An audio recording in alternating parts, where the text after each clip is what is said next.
Good morning, everyone. Hope you're doing well. Grace and peace to you. This is Find the Intersection.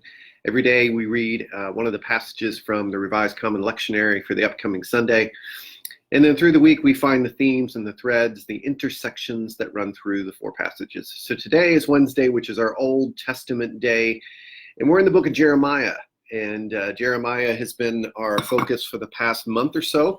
And today we're reading Jeremiah 32, 1-3. And also 6-15.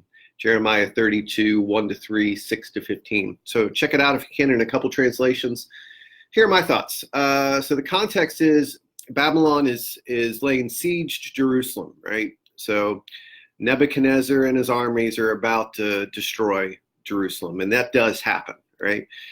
Jeremiah is in prison for prophesying that Babylon's coming, and God's involved in this, right? So that's that. So Jeremiah's in prison, Nebuchadnezzar and Babylon are ready to pounce.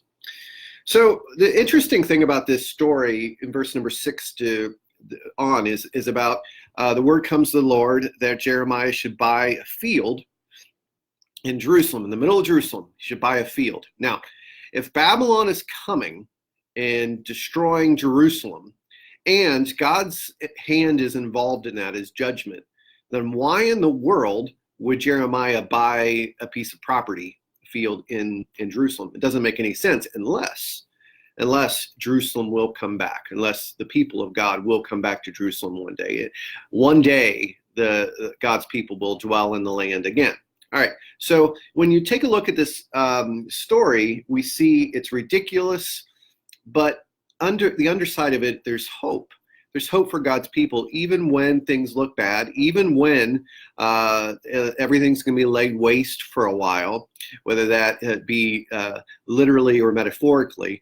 There's always hope. God will come and redeem the situation, and exactly what he does. You know, when you have Nehemiah and Ezra and things, they rebuild the temple and rebuild the city walls. Eventually, the remnant does come back. So that was a sign. And so for us, as we take a look at our lives, is God giving us signs that he's going to redeem the situations that we're in. And hey, maybe this today is the sign that you need to remember that God has this. God's going to work in the midst of your, the enemy besieging you, right? So whatever that is in your life. So anyway, that's what I got, Jeremiah 32. What did you get?